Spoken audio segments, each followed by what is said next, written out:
Our group decided to get our images and videos from Santa Ana, local areas in Norwalk, Cerritos, Los Angeles, and DeForest Park in Long Beach, as these areas had large amounts of noticeable land and soil pollution. One of the areas that we looked into was Santa Ana. We noticed that on 17th and Main Street in Santa Ana, it had very high levels of lead in soil. More particularly, Santa Ana's communities had low-income households, and a lot of these had lead contamination that impacted children in nearby schools. We discovered that most of this lead contamination came from factories, refineries, dry cleaners, and other businesses that not only polluted the land around us, but the air and water as well. The polluted soil affects the food we eat, water we drink, air we breathe, and overall just affects our general health. Lead contamination affects the agriculture of antibiotics, which are used both in agriculture and human healthcare, which also negatively impacts our health. In the areas we were looking at, there was such a large amount of trash everywhere, which is concerning as the toxic chemicals from this trash end up absorbing into the soil. Land contamination can occur accidentally or purposefully, but in this case, it happened purposefully and could have been prevented, but it wasn't. And it still occurs today. Specific causes for soil and land pollution in Southern California include manufacturing,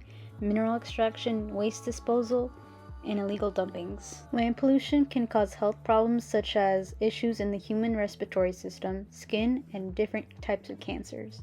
Especially when we look at Southern California specifically, studies show that pollutants are linked to several health issues such as asthma, lung cancer, birth complications, and premature death. We also looked into Los Angeles, and we found out that Los Angeles is actually rated number 1 in the list of most ozone polluted cities. The LA County recycles less than 10% of all their single-use plastics, which results in tons of non-degradable plastics that hog the landfills and pollute Los Angeles neighborhoods and oceans. In the LA County, plastic makes up 10% of the total waste produced by the residents and 9.2% of what's in the total commercial waste streams. These wastes end up making their way into beaches and streams, which pollute the wildlife and ecosystem. On the bright side, it's now common to see signs about waste in Southern California that indicate that there's environmental awareness and that it's increasing. Landward side of the bite. Bites are derived from land, either from water runoff after a rainfall event, from the outfall pipes of waste treatment plants, or from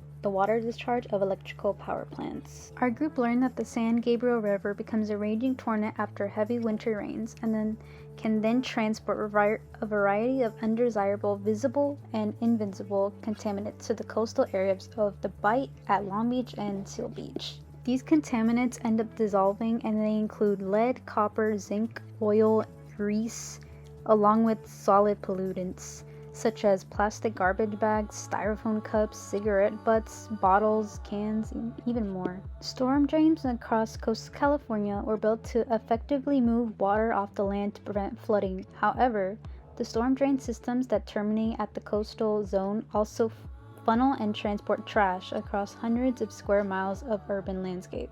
About 11 million tons of plastic enter the ocean every year, and California is a big part of the problem, as it's the 5th largest economy in the world. Produced plastic is found everywhere, from the water we drink to the rain that falls down on the ground. Studies show that harmful plastic pollution disproportionately affects disadvantaged communities of people of color and women. Relating to the textbook, Pello stated that environmental inequalities are highlighted upon the marginalized populations as they are exposed to greater levels of pollution, toxins, natural disasters, and the effects of climate change and disruption, as well as political bodies that exclude their existence from current policies.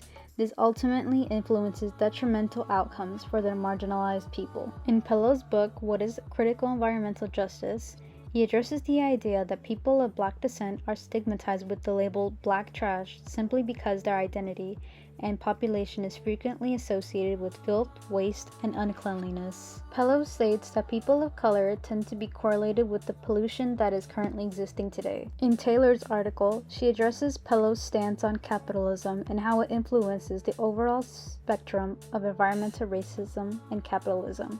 Taylor states that capitalism is acting upon a larger differential valuation, as cases of contaminated water in today's land continue to rise. While using Pello's work as a framework, Taylor connects environmental racism and racial capitalism to convey how they can be influential among each other. Ultimately, by highlighting the correlation between both concepts, Taylor concludes that we must begin to confront both polluters and the state in order to allow change to occur. Taylor concludes her article by stating that we must expose the fraudulent nature of the state, how it has sought to co-opt environmental justice communities, and the support that it has toward racial capitalism and its willingness to forsake poisoned communities that primarily involve people of color.